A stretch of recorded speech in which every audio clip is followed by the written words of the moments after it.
오늘 말씀의 제목은 부활의 시간입니다. 이렇게 잡았어요. 마태복음 23장을 읽으면 어쩔 수 없이 우리가 가슴이 만나지 않아요? 정말로 믿을 것인지 아니면 계속 믿는 척 하고 있을 것인지 그 질문을 피할 수가 없잖아요. 또 동시에 마귀에 대해서 참 분노하게 돼요. 사람을 어떻게 이렇게까지 속여서 천박하게 만들 수가 있나. 너무 그 화가 부글부글 끓어오르기도 합니다. 이번 주 본문은 이제 지난주 본문이 종교의 가르침으로 말씀을 막고 있어요. 이게 우리 하나님 교회는 충분히 경험하신 것이죠. 그죠? 말씀 만나기를 해보니까 그동안에 설교 들었던 것 때문에 본문 자체를, 말씀 자체를 못 만나게 되죠. 그래서 말씀이 막힌 결과가 위선인데 이 위선은 이번 주 본문에서 겉과 안이 다른 것이다. 이게 참 기가 막힌 일이잖아요. 누가 나에게 돈 주는 것도 아니고 뭐 억지로 시키는 것도 아닌데 나 스스로 내 안에 있는 것과 겉에 있는 것을 단절시켜서 따로따로 살아요. 그러니까 무엇을 했든지, 얼마나 선하게 살았든지, 얼마나 성공을 했든지 다 거짓이에요. 안과 겉이 단절된 보이기뿐이니까 평생을 자기가 스스로 거짓으로 살아요. 그러면 죽을 때 압니다. 내가 지옥을 살았고 지옥의 자식이구나 하는 것을. 그럼 뭐 누가 심판을 합니까? 우리 스스로 아는 것이죠. 이거를 이 마귀가 우리에게 이렇게 쏘겼다 하는 것이죠. 그래서 6절인데 한 절에 그 선포를 하고 저주를 선포하고 그 다음 절은 선고 그러므로 삶이 이렇게 되었다. 이렇게 23, 24, 25, 26, 27, 28. 근데 28은 27절에만 대해서가 아니라 오늘 본문 전체에 대한 펀치라인으로 나오죠. 그래서 23절에 화 있을진저 외식하는 서기관과 바리새인들이여 박하와 해양과 근처에 11조는 들이대. 그 당시 유대인들은 이렇게 헌금함을 놓고 이제 갖다가 이렇게 드리는 거니까 겉의 일이죠. 사람에게 보이는 일이에요. 그래서 이 보이는 일은 바카 해양 근처에 11조까지 이렇게 드려요. 근데 더 중요한 바 정의와 긍휼과 믿음은 저버렸다. 그 정의와 긍휼과 믿음은 우리 안의 일이죠. 안 보이는 속의 일이죠. 예수님께서 이 미가서 6장 8절을 얘기하시는 거죠. 미가서 6장 8절에 사람아 주께서 너에게 선한 것을 우리 토부를 그 창세기 1장에 좋았더라 좋았더라 심히 좋았더라 토부를 내게 보이셨으니 그러니 너는 이제부터 정의를 행하고 인자를 사랑하고 겸손하게 내 하나님과 함께 동행해라. 다시 말해서 이 정의와 긍휼, 인자라고 우리 성경 번역을 전부 다르게 해서 그러는데 정의와 긍휼과 하나님과 동행하는 것이죠. 동행하는 것은 하나님을 믿는 것이고 사람이 정의만 있으면 잘못한 사람에 대해서 굉장히 참 잔인할 수도 있죠. 또 긍휼만 있으면 이 잘못하는 것조차도 바로 인도를 못 해주겠죠. 그래서 우리의 인격은 정의와 긍휼이 밸런스가 맞아야 되는데 우리가 밸런스 맞출 수 있지 않아요. 그러니까 하나님과 함께 하면서부터 이 밸런스가 맞아요. 이게 인격의 신비가 피어나요. 이때 우리는 이게 굉장히 행복해집니다. 우리 안에 있는 좋았더라 이 토부가 피어날 때 우리는 진정으로 행복해지는 것이죠. 그런데 맹인된 인도자여 이 종교인들은 못 봐요. 맹인된 인도자여 하루살이는 걸러내고 낙타는 삼킨다. 이 워드 플레이라고 그랬죠. 카르로스와 까므로스, 카멜 영어가 거기서 다 나온 거죠. 그래서 워드 플레이인데 이 절 묵상할 때 좀 많이 기가 막혔어요. 많이 기가 막혔어요. 저나 성도님들이 다 이렇게 사는 거거든요. 하루살이는 걸러내요. 걸러내는 이유는 뭐예요? 그게 악이니까 걸러내요. 그죠? 그런데 낙타는 삼켜요. 사람에게 보이는 것에서는 이 하루살이도 걸러내는데 본질은 못 보기 때문에, 맹인되어 있기 때문에 이 악의 본체는 그냥 홍수로 삼키는 거예요. 홍수로. 생각하는 것, 말하는 것, 표정, 제스처 하나 겉으로는 멀쩡한 것처럼 해요. 근데 그 모든 것에 우리 안에는, 중심에는 계산과 욕심과 수치와 두려움이 그냥 가득해가지고요. 숨 쉬는 것도 죄로 해요. 편안하게 숨을 쉬지 못하고. 그 다음에 세 절은 그러므로 이렇게 본질을 보지 못함으로 겉과 안이 완전히 단절되어 있어요. 그 세 번 따라락 나오는 거죠. 그래서 겉은 깨끗한데 안은 탐욕과 방탕이 가득해. 안을 깨끗하면 겉이 깨끗할 텐데 안은 못 보니 겉만 깨끗하게 하고 있다. 회칠한 무덤같이 겉으로는 아름답게 보이나 안에는 죽은 사람의 뼈와 모든 더러운 것이 가득하다. 그러니까 23장을 화 있을진저 외식하는 서기관과 바리새인들이여 이렇게 시작을 했죠. 그 위선이 왜 나오느냐? 본질을 보지 못하기 때문에 본질은 놔두고 겉의 것만 만드는 거죠. 여기서 이제 중요할 것은 우리가 이걸 모르는 게 아니에요. 본질을 몰라서 그러는 게 절대로 아닙니다. 다 알아요. 그런데 이걸 생각으로 속이는 거예요. 생각으로 나를 보니까 내가 그렇게 제대로 못하지만 내가 그걸 원하는 건 아니고 지금은 사정이 좀 어렵다든지 아니면 내가 이렇게 해서 내로남불이라 그러죠. 내가 하면 괜찮고 남이 하면 다 돼요. 남이 그렇게 하면 분명히 알아요. 잘못된 것은. 근데 내가 나에 대해서 생각할 때는 다 이해가 가고 이유가 있고 괜찮아진다 이 말이죠. 그래서 절대 나 자신을 생각으로 보시면 안 돼요. 뭘로 보셔야 돼요? 삶을 보셔야 돼요. 이게 피하고 유리하고 아픈 것이니까 저도 똑같겠지만 내 삶을 보셔야 돼요. 내가 생각을 어떻게 하고 있다. 이거에 쏘으시면 안 돼요.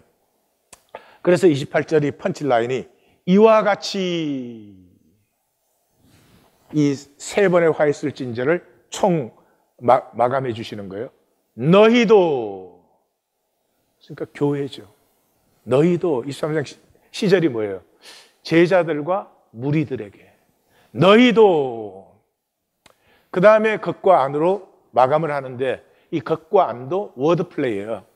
겉은 X든 안은 S든. 그래서 영어 EX와 EN이 여기서 나온 거죠.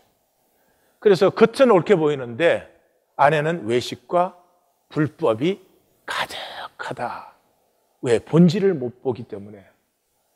모든 행위를 사람에게 보이려고 하고 보이기에 괜찮으면 그게 다 된 줄 아는 것이고, 아니 다 된 줄 아닌 줄 알면서도 그렇게 생각을 하는 거죠.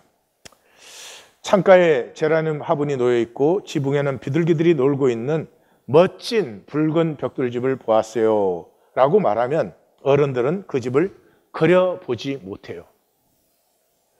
어른들에게는 10만 프랑짜리 집을 보았어요. 이게 생텍쥐베리의 어린 왕자에 나오는 기절이죠. 하늘, 땅, 바람, 만물의 하나님을 보며 아파도 가슴으로 실제를 만나요. 만유가 한 가족으로 통하는 살림의 코이노니아를 꿈꾸는 교회예요. 그러면 무슨 소리인지 몰라요. 정신병인 줄 알아요. 이렇게 말하면 알아요. 거기 교인이 몇만 명인데요. 매주 헌금이 몇십만 불씩 나와요. 이런 금방 알아요. 이 완전히 거꾸로 됐어요. 허상은 실제로 느껴지는데 실제는 조금도 느껴지지 않아요. 그래서 봄이 열려야 돼요. 봄이 열린다는 것은 이 단절된 허상이 아니라 실제가 보여요. 그 실제가 뭐예요? 한 아버지의 한 가족임이 보여야 돼요. 그래서 다시 한번 다이어그램을 이 뿌리에서 단절된 모든 것은 하나님으로부터 나왔잖아요. 하나님이 뿌리세요. 그리스도가 머리다. 그 머리라는 말이 뿌리라는 단어예요. 그 뿌리에서 단절되어 있는 세상은 세 개의 핵심 인스티튜션이 꼭 필요합니다. 정치, 종교, 경제. 그래서 이 정치, 종교, 경제라는 세 개의 인스티튜션에서 모든 게 나와요. 예술, 교육, 문화, 뭐 온갖 것이 다 나옵니다. 예를 들면 교육이 따로 떨어져서 교육이면 교육 개혁하기 쉽죠. 근데 이게 정치, 종교, 경제와 맞물려 있어요. 그 요한계시록에 가면 12장, 13장에서 세상이 왜 이렇게 환난이냐, 세상이 왜 이렇게 아픔과 고통의 투성이냐 하는 것에서 세 짐승이 나오죠. 정치, 종교, 경제.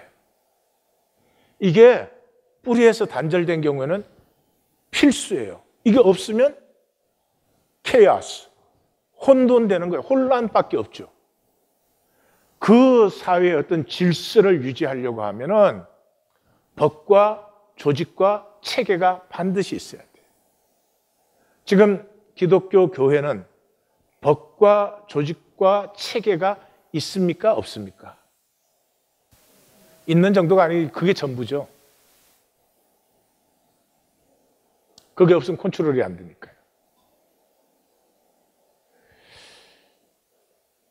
이게 뿌리에서 단절됐기 때문에 사람이 보는 것이 전부예요. 그래서 목회를 하든 선교를 하든 구제를 하든 뭐를 하든 그 자체가 중요하지 않아요. 가장 중요한 것은 그것이 하나님이라는 뿌리에 연결되어 있느냐예요.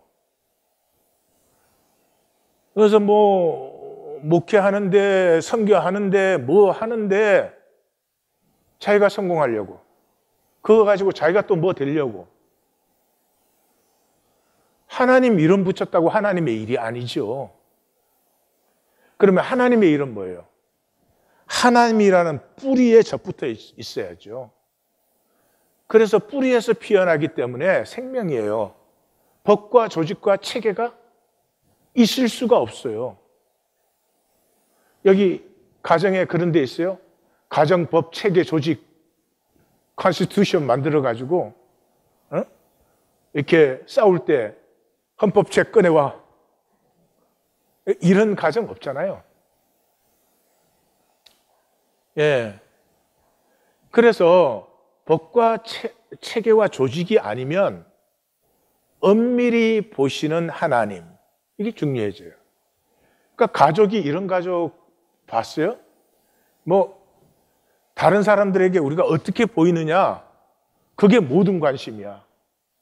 가족이 정말로 행복하고 갈등이 없고 갈등이 있으면 잘 이겨 넘기고 이런 것은 전혀 신경 안 써.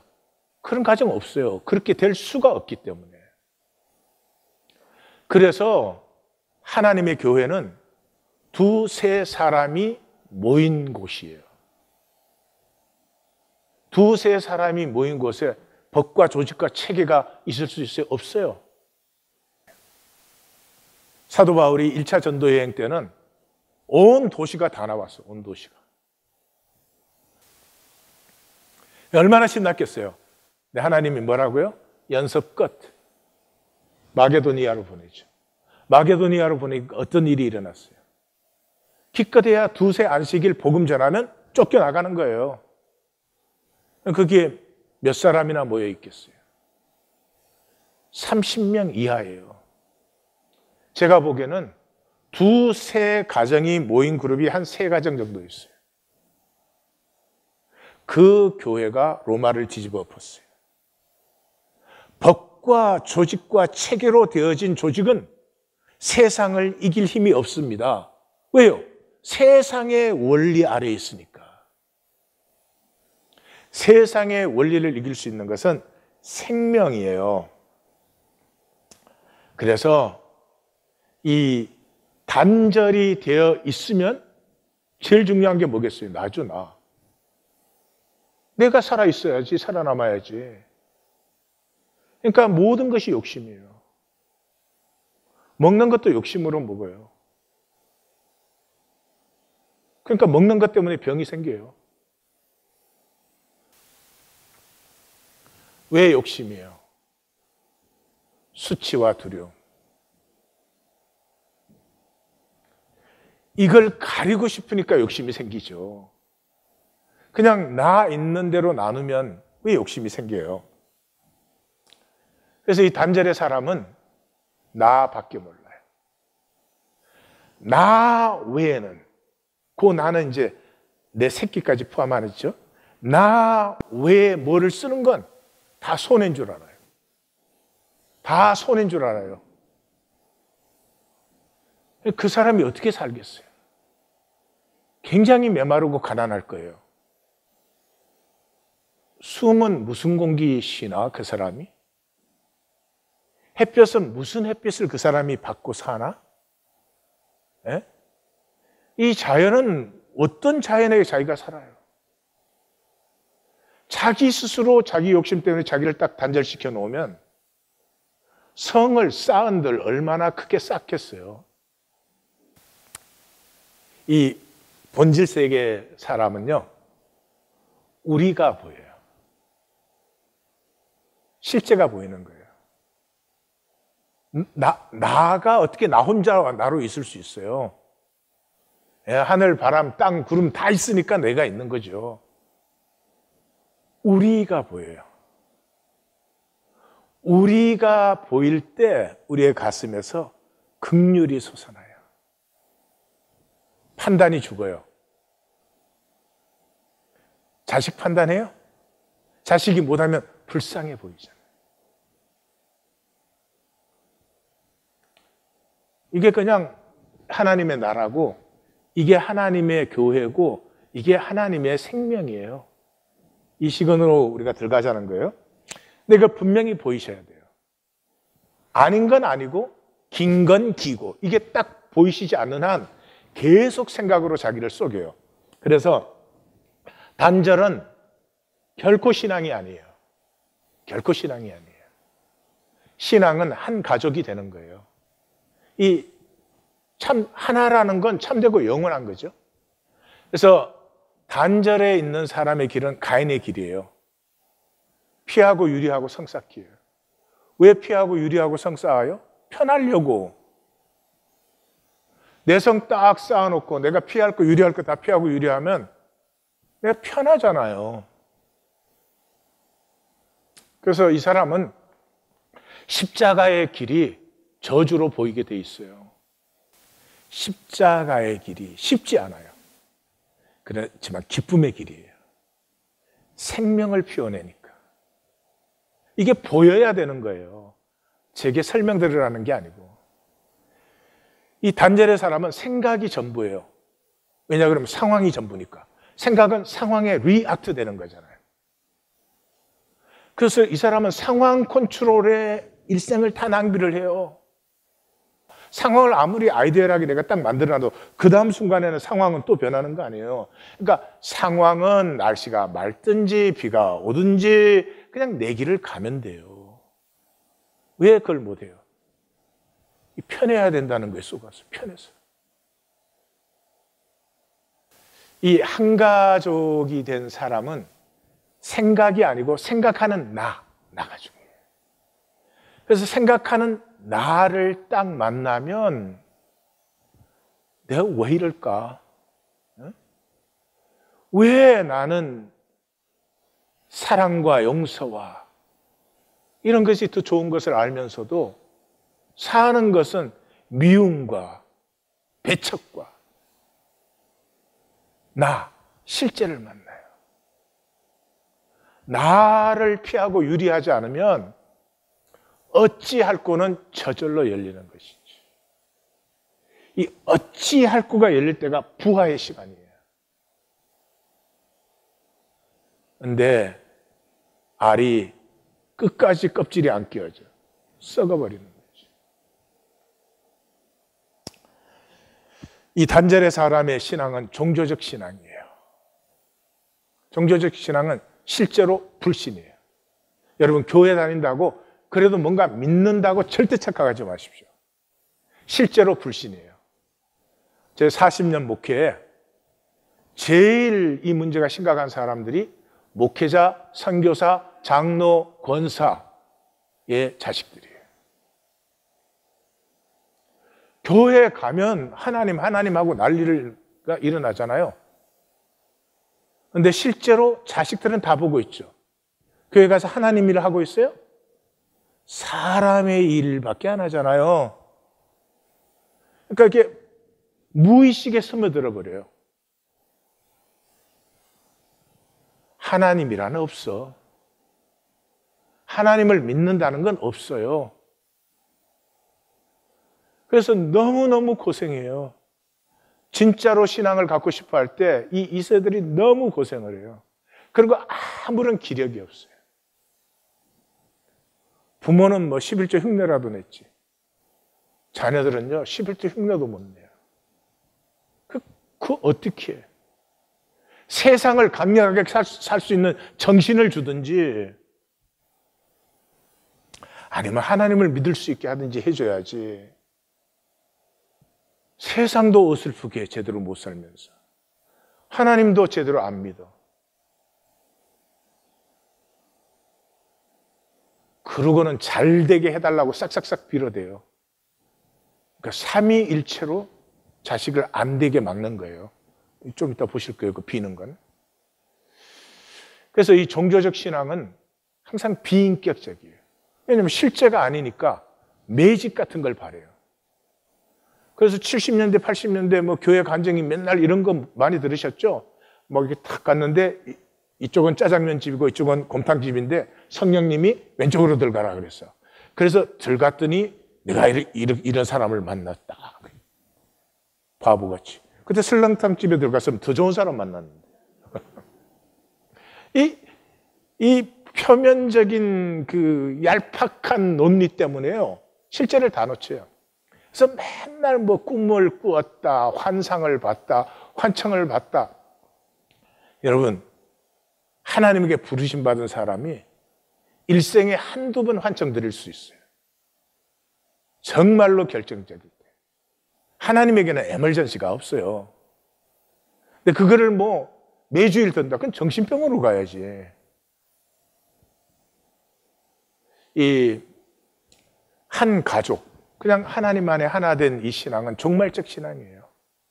종말적 신앙이라는 건 현상의 허물을 보는 거예요. 끝에 가봐요. 다 허무한 거 아니에요. 뭐 이랬으나 저랬으나.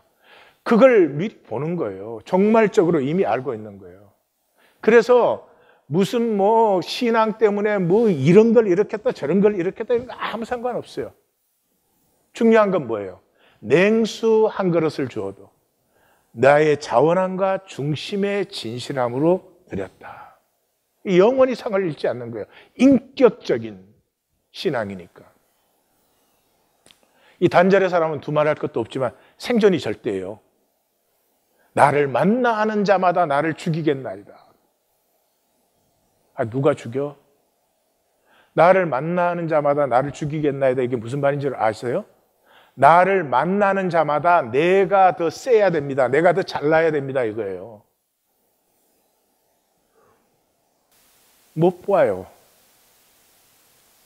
본질을, 실제를 정말로 보아야 될 걸 못 봐요.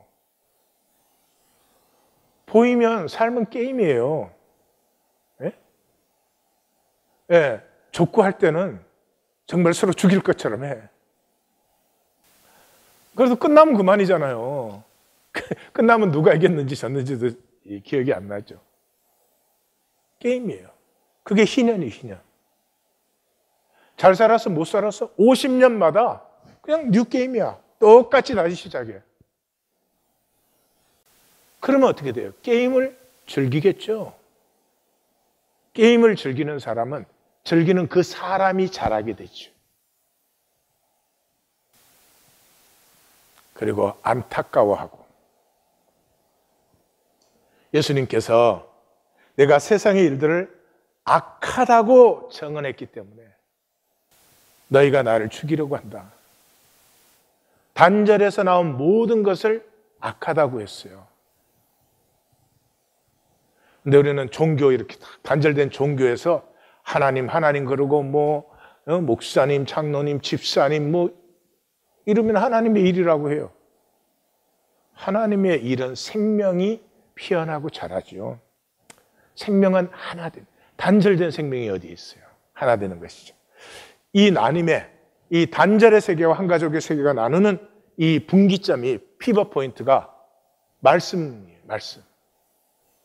이 단절은 설교를 들어요. 그래서 설교를 듣고 머리로 이해하고 생각의 지식 만들어서 그냥 내가 다 이해했으니까 처리하면 그만이지. 말씀이 항상 도구예요, 도구. 내가 얼마나 신앙이 좋은지, 내가 얼마나 말씀을 잘 아는지, 모르겠어요. 이 나를 세우는 도구, 처리 대상이에요. 그래서 말씀이 제3자예요. 그 말씀 듣는 나도 제3자로 들어요. 말씀 들어야 아픔이 하나도 없어요. 아니, 이해하면은 더 만족이 있을지도 모르죠. 설교를 듣는 것이냐, 쉐마냐, 쉐마 이스라엘. 마음을 다하고 목숨을 다하고 힘을 다하여. 하나님이 지금 나에게 말씀하고 계시죠. 저를 통해서. 제가 잘나서가 아니고 모든 것은 하나님의 만물이 계시의 통로예요. 하나님이 지금 나에게 하는 말씀을 들어야 돼요. 이 세상에 이렇게 말하는 건 아프니까 아무도 말하지 않지만 예수님은 정확하게 솔직하게 그냥 그대로 말했잖아요. 그 말씀 만나면 지금 나 어떻게? 계속 이렇게 살 거야? 아니면 가슴을 치고 돌이킬 것이야? 이게 지금 쉐마한 거예요. 제 말씀 이해가 아니에요. 어찌할 것 같아지요? 말씀은 인격이기 때문에 교제의 대상이죠. 교제한다는 건 경험한다는 거죠. 말씀이 경험되는 홍과 영과 간접과 골수를 찔러주겠죠. 우리 하나인 교회는 개척 때부터 시작해서 한 주도 빠지지 않고 주보에 A Church on the Way. 우리는 가야 될 곳이 있어서, 도착해야 될 곳이 있어서 우리는 개척을 했습니다. 15년 동안 말만 했으니까 계속 말만 할 수는 없죠. 특별히 마태복음을 만나면서 선명한 인도를 받았습니다. 우리가 무엇 때문에 몸부림을 쳤는지. 이제 우리의 기도는 바뀝니다. 우리는 주님의 기도를 합니다. 아버지의 나라가 임하기를 구하는 것입니다. 우리는 신원의 기도를 합니다. 이 땅이 너무 아픕니다. 주님, 어느 때까지 그대로 두시겠습니까? 이 기도를 하겠습니다. 이제 상황 기도는 하지 않겠습니다. 미니멈으로 하겠습니다. 상황 기도는 인생 낭비입니다. 상황을 이렇게 해주세요. 저렇게 해주세요. 우리 애를 잘 되게 해주세요. 뭐를 해주세요? 예수님 분명히 말했죠. 그런 기도는 이방인이 하는 것이야. 하나님을 모르면 그 기도를 해야 되겠지. 그런데 너희 하늘 계신 아버지는 너희가 필요한 것을 이미 다 알고 계셔. 정말로 하나님은 반드시 주세요. 필요한 것을 반드시 주세요. 근데 왜 못 받아요? 우리는 기다리지를 못해요. 하나님이 딱 줄 때 그릇을 일로 딱 옮겨. 상황이 불안하잖아.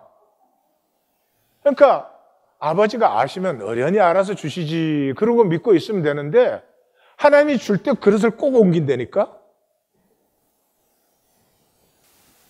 특별히 여자 성도님들. 이 살림을 살아야 되잖아요. 이제 우리 인생 낭비하지 맙시다. 예수님이 아니라고 한 것은 아니면 돼요. 두 번째 우리는 떡과 잔. 이제 진정으로 가꿉니다. 떡과 잔은 가족된 긍휼을 나누는 데예요. 예수님이 명하신 것은 세례와 떡과 잔밖에 없잖아요. 그런데 이 떡과 잔은 새 언약이 완성된 거예요. 십자가는 새 언약의 완성이에요. 예수님이 누구냐 하는 것을 기독교인들은 이렇게 말해요. 교리로 배웠기 때문에. 예수님은 내 죄를 위하여서 십자가에 못 박히시고 나를 용서하시고 나를 구원하시고, 실컷 떠들었을 때 딱 한마디만 물어봐. 그게 너한테 실제로 무슨 의미니? 네 삶에 뭐가 일어났다는 건데? 이렇게 하면은 할 말이 없을 거예요.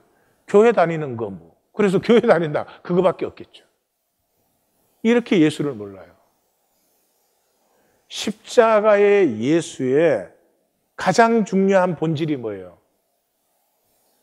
많은 사람을 위하여 자기의 생명을 대속물로 주셨어요. 그게 무슨 뜻이에요? 내가 죄 짓고 멸망당해야 되는데 내 죄를 자기의 죄로 동일시한 거예요. 나와 자기를 하나로 동일시한 거예요. 이 동일시가 없으면 왜 예수의 십자가가 나의 구원이 돼요? 왜 예수님의 보혈이 나의 생명이 되냐고요? 거짓말이지. 이 동일시예요. 그 동일시가 뭐예요? 그게 실제죠, 실제. 한 하나님 안에서 났으니 우리가 다 같은 형제 자매잖아요. 근데 종교는 거룩하신 예수님 저쪽에 놓고 단절된 내가 예수님을 믿어요. 뭐 하려고? 이익 보려고. 단절이 됐는데 이익이 어떻게 오나? 예? 단절된 주님을 내가 막 더 세게 믿어. 그래봐야 나오는 건 종교밖에 없죠.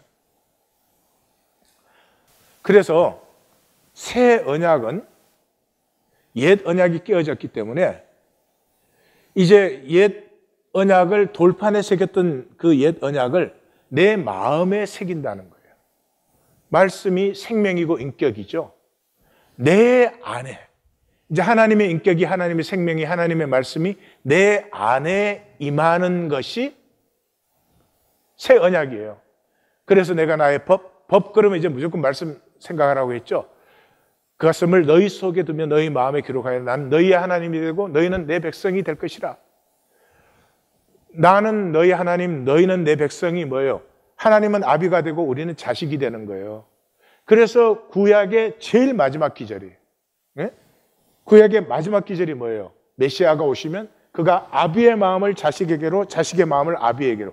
이거 혈육의 부자관계 회복한다는 얘기 아니에요. 하나님의 아버지고 우리가 자녀인데 그것이 회복되는 거예요. 그래서 신약에 와서는 영접하는 자, 하나님의 인격이 내 안에 오셔야 되는데 그 억지로 집어넣으면 아무 소용없잖아요. 내가 자원함으로 받아야죠. 영접하는 자, 그 이름을 믿는 자들에게는 하나님의 자녀가 되는 권세를 주셨죠. 근데 여전히 종교로 단절시켜 놓고 있으니까 무슨 권세가 있어요? 교회는 다니는데 무슨 권세가 있느냐고, 솔직히. 아무것도 아닌 말 한마디, 욕심 하나를 다스리지 못하는데, 이는 혈통으로나 육정으로나 사람의 뜻으로 나지 아니하고 오직 하나님께로 난 자들. 여기 오면은 마태복음이 또 생각나죠. 바요나 시모나 내가 복이 있도다. 이를 알게 하신 이는 혈육이 아니요 하늘에 계신 내 아버지라. 천국 열쇠가 뭐예요? 하나님의 말씀, 약속이 이루어진 그 말씀. 그래서 이 떡과 잔으로 우리가 모였을 때 예수를 영접한, 이제는 말씀이 그 안에 운행 역사하는 두세 가정이 함께 모였을 때 말씀이 운행 역사하시면서 좋았더라 좋았더라 심히 좋았더라를 펼치는 거예요. 그래서 누가복음 17장 21절에 하나님 나라는 너희 안에 했는데 너희 가운데 그렇게 해야 돼요. 이 단어는 among, in the midst of 그거예요. 이것을 마태복음은 두세 사람이 내 이름으로 모인 곳에는 나도 그들 중에 있느니라.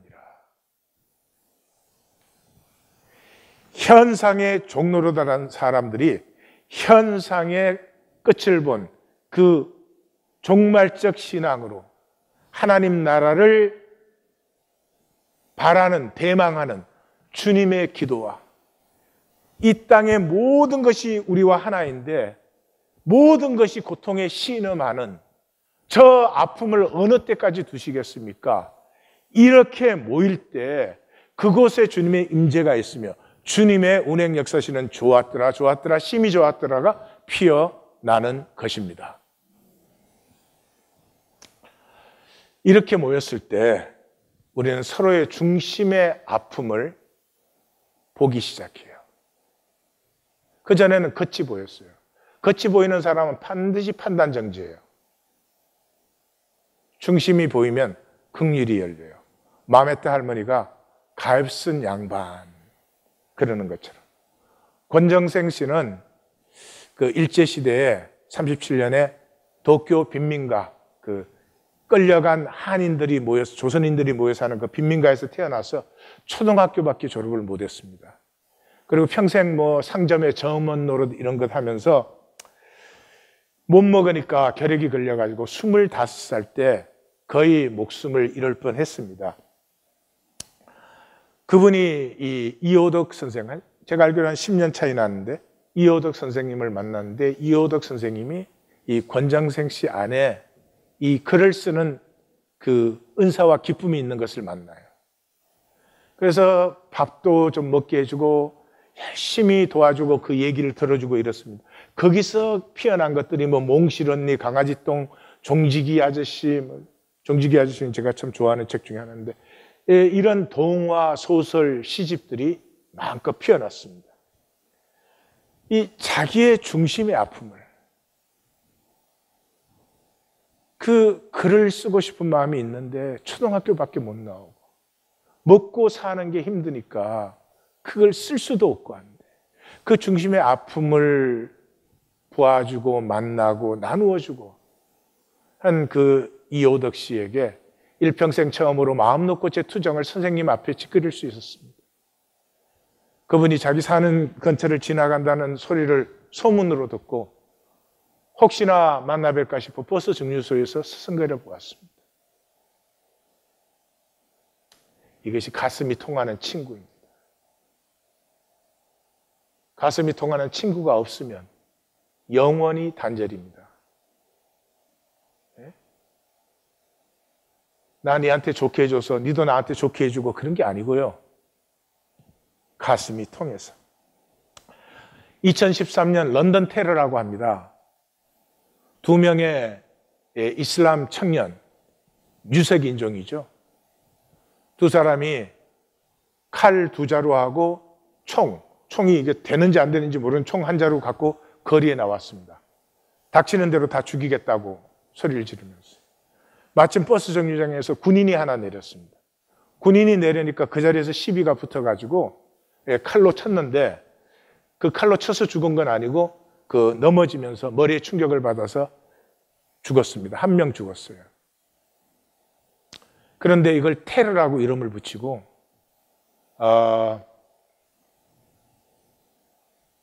지금도 사건은 그렇게 테러라고 돼 있어요. 무슨 테러하는 사람들이 욕설은 칼 두 자루하고 총 되는지 안 되는지 모르는 거 들고 나와가지고 다 죽이겠다고 그래요. 알라는 위대하다 그걸 외쳤다는 거예요. 백인 청년이 우리 하나님은 거룩하시다 그랬으면 테러라고 했을까요? 영국 사회에서 이슬람으로 유색인종으로 그 가난한 동네에서 사는 것이 얼마나 힘들어요. 얼마나 미칠 것 같았으면 그렇게 튀어나왔을까요? 이 사람들을 마침 버스 타려고 있던 잉그리드 라요 케네트라고 하는 이 스카우트 인도자 하시는 중년 여성인데 이분이 이 사람들하고 이렇게 대화를 합니다. 그 영상을 잠깐 보십시오. I asked him, say, okay, it's done. What would you like to do now? Do you have a message, something? It was very important. Kept talking to me and really eye-to-eye contact and interested into me and said, well, I want to kill more. I said, well, you can't have war in London, really. Maybe, I don't know, go into your army and do something, or no, I'll do it here. Right, you know, police would be there in a minute, and I could hear sirens coming, stopping. But you couldn't see any police at this point? No, seeing nobody, and the sirens were not very close, they were really stopping, far away. There was sort of an ambulance, but not just a yellow car coming, and I thought, oh great, somebody's going to take care of him. But then they left. Did you feel at any point afraid for your own safety? No. No, because he was talking to me, well, he came to me very closely, he was very agitated, but he was not drunk, he was not high on drug, he was just, somebody was pissed off, that's it. He had a friend at the bottom, further down, very, very quiet, he didn't do anything. The bearded guy in the pale jacket? Yes, that's right. And he gave him, he had three weapons, and he was a bit embarrassed, so he gave him back the sort of axe staff, the hatchet look-like thing. And machete, it's been called. No, it's not a machete. Do you know the butchers, they've got this sort of an axe to cut the bones, the spines, that's what he had. So he gave it back to him, so he had only a revolver. I look at him and said, does it work? And say, oh yeah, okay, fine, just inquiring. And so carrying on, trying to see what he wanted to do really, from where he wanted to go. He wanted a car, he wanted, don't know. But he said, no, because I said, yeah, the police be there in any minute now. Good, I'll shoot them. I've got the feeling you'll be shot before you have time. Doesn't matter, I want to shoot them anyway, and they shot me too bad. And then he left me. Now I know, because there was more cameras and he was talking to them, but he left me. So I used that time to see the other guy, which is, I think, the photo in the papers, to say, look, you're obviously not very concerned with the whole thing. Would you like to stop? Would you like to give me what you have in your hands? Not to say the word weapons. Oh, he seemed like nothing extraordinary. He was extremely quiet. And I told him, I said, well, there's no need for you to be shot. You can stop now. You can leave if you want. Or no. Didn't want to insist, really. You never know. I walked back, and so the other guy came back to me and carried on chatting. But then I thought, it's quite a long time now, and there were so many people around, and I started to see my bus moving a bit, so I thought, okay. And I thought, well, okay, this bus is going, there's so much I can do. I tried really to see if I could have their weapons, but obviously it was really not going to handle them. He was. 예. 저기 뭐 살인범 이런 번역이 나오는데 저분은 살인범이라고 얘기한 적이 없어요. 뭔지 모르니까 저렇게 번역을 하는 거죠. 보시면 논리가 아니고 어린아이 같은 반응을 하죠. 예. 체제와 법과 조직의 세상 속에서 그런 걸로 대하는 게 아니라 마치 어린아이, 그러다가 네가 총 먼저 맞으면 어떻게 하는데? 아플 텐데. 뭐 이런 거죠. 공감이죠. 답 대신에 질문과 대안을 제시해줘요. 계속 여기 안 있어도 돼. 너 가는 게 좋지 않겠니? 어? 어떻게 네가 전쟁할 거야? 나의 답이 아니고 그쪽을 존중해 주죠. 판단과 정지 없는 인간적인 대화, 긍휼이죠. 아마 이 두 청년은 백인 여성이 자기들을 원 오브 아스로 그냥 사람이 사람을 대하듯이 저렇게 대해주는 건 처음이었는지도 모르겠어요. 칼을 들고 총을 들고 나왔는데도 갑자기 그게 그 악한 기운이 스르르 녹아내리잖아요. 떡과 잔에서 저런 나눔 같자는 거죠. 겉과 안이 다르고 옳고 그름 생각하고 겉에 걸 봐가지고 잘했냐 못했냐 그런 것이 아니고요. 어린아이 같이 사람과 사람이 만난 대화를 이 세상에는 없어요. 사람과 사람이 만난 대화를 이제 회복하자. 그러면 우리의 생명은 우리 안에 있는 하나님의 형상은 자연스럽게 피어나요. 누구든지 1820 셀은 누구든지 시작할 수 있어요. 이때까지 훈련했죠. 훈련은 뭐예요? 우리 종교생활 계속해서는 안 된다. 우리 깨어지자. 이거였잖아요. 그러니까 그동안의 훈련은 잘했을 수도 있고 못했을 수도 있지만 그건 중요하지 않아요. 누구든지 원하는 사람 들어갈 수 있어요. 근데 누구든지가 아무나는 아니에요. 더 이상 우리는 먹을까 마실까 입을까 질문하지 않습니다. 어떻게 하면 한 가족으로 보듬어 안을 수 있을까? 뭐 했어요? 두세 사람이 모인 데서 아니 우주를 보듬어 안는 건 네버 마인 나중에 하시고 두세 사람이 모인 그곳에 저 가정의 아픔을 저 가정의 저 무거운 짐을 저 가정의 지친 것을 어떻게 하면 조금이라도 보듬어 줄까? 이것이 우리의 질문이에요. 세상이 뭐라고 해도 모든 것은 함께 살게 되어 있어요. 모든 것은 어울려 통해야만 살게 되어 있어요. 이 문제에 대해서 한 가지 우리가 분명히 해야 될 게 있죠. 돈이죠. 한 번은 진검승부를 하세요. 소유의 허상 아시죠? 소유라는 건 없어요. 내가 이 집을 소유했다. 그럼 땅 밑에는 다 내 거야? 그 위는 다 내? 우리끼리 만든 페이퍼예요. 허상이에요. 그래서 어리석은 부자 얘기를 하면서 그러잖아요. 이야, 내가 이렇게 쌓아두었으니 이제부터는 즐겁게 살리라. 이러니까 You fool. 하나님에게 바보라는 말을 들은 사람은 그 사람밖에 없어요. You fool. 오늘 밤에 내 영혼을 내가 부르면 너의 소유가 누구의 것이 되니? 네가 네 소유라고 하는 그게 누구의 소유가 되는 거야? 마태복음에서는 너희가 하나님과 재물을 겸하여 섬기지 못한다고 산상수훈 중심에서 딱 선포했죠. 하나님을 섬기라고 한 거 아니에요? 착각하지 마세요. 하나님 섬기라 그러면 우리가 하나님 섬길 수 있습니까? 안 됩니다. 뭐 하라는 거예요? 하나님과 돈은 서로 배타적 가치예요. 내가 무엇을 섬기는지 분명하게 만나세요. 그러면 해결돼요. 내가 하나님 섬기는 거 만났으면 복이죠. 내가 돈 섬기는 거 딱 만나는 순간에 알죠. 내가 정말로 원하는 거 돈 섬기는 거 아니에요. 돈이 필요하고 중요하죠. 그러나 그건 아니에요. 그건 알게 되어 있어요. 이 실제를 만나지 않고 피하기 때문에 돈에 대해서도 제대로 못 살고 하나님에 대해서도 제대로 못 살아요. 전 4가지 정리했는데 성도님들이 자기 것도 붙일 수도 있겠죠. 돈을 내 소유로 붙든다고 내 마음대로 되지 않아요. 선물로 누릴 때 더 자유롭고 더 지혜로워져서 더 풍성해집니다. 내 소유 아니다 그 말은 다 내어놓아라 그런 말 아니에요. 여러분 내어놓아도 하나님 안 받으세요. 예.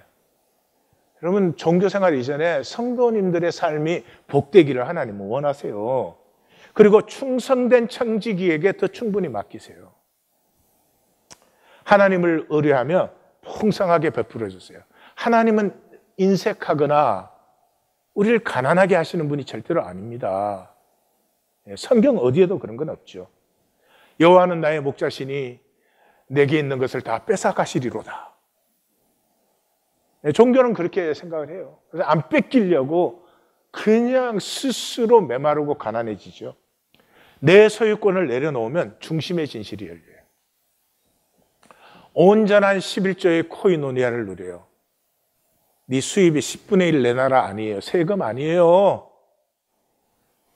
삶의 10분의 1을 같이 나누어요. 같이 나누어요. 나는 저 사람보다 많이 내면 많이 손해? 아니에요. 같이 나눈 것에서 100배, 60배, 30배 열매가 피어나는 것이지 나로 딱 단절되어서 지키는 데서 어디에 그것이 일어나요? 내 돈 내가 바치는 건 우상숭배예요. 그렇게 바치시는 거면 바치지 마세요. 만유는 하나님의 것이에요. 누리는 게 지혜예요. 누리는지 안 누리는지 어떻게 알아요? 감사죠. 최고의 복이에요. 가족 간에 감사하십니까? 부모 자녀 간, 부부 간에 감사하십니까? 내 이웃과 이 만유와의 삶에 감사 있으십니까? 아무리 많이 가져도 감사 없으면 그럼 무슨 소용이 있겠습니까? 제가 팁을 하나 드리겠습니다. 돈에 대해서 자유하시려면, 돈을 삼키지 않고 다스리시려면 소비를 일단 최소화시키십시오. 이 세상은 소비를 맥시마이즈 시키는데 그냥 밥 먹으면 돼요. 가끔씩 번쩍거리게 먹어도 돼요. 항상 번쩍거리게 먹어야 돼. 그건 종노릇이에요. 한 가족 되면 모든 저주가 끝나는 것이. 개인의 문제든 이 지구의 문제든 한 가족이 되면 모든 저주는 끝나버립니다. 생명을 살고 싶지 않으세요? 내가 정말로 원해서, 내 진실로 그것을 좋아해서 아무리 힘들어도 그 일을 하면은 에너지가 솟아나기 때문에 내 인생을 다 바쳐도 아깝지 않은 그런 삶을 한번 살아보시지 않겠습니까? 그게 무슨 대단한 성공을 하는 것이겠어요? 성취를 해서 그런 것이 있겠어요? 내 중심의 진실이 피어날 때 느끼는 것이죠. 죽을 때 우리는 다 봅니다. 죽을 때는 알아요. 하나님은 긍휼이세요. 우주는 천지는 인내합니다. 아무도 나를 죽이려고 하지 않았어요. 누구보다 내가 잘 돼야 되는 건 아니었어요. 성공 실패가 아니었어요. 이 전환은 쉽지는 않은 것인데 정말 아파도 전환할 가치가 있는가? 가치가 있습니다. 왜냐? 이렇게 가슴 통하는 두세 사람 없으면 영원히 혼자로 단절입니다. 생명의 소원입니다. 기도하십시다.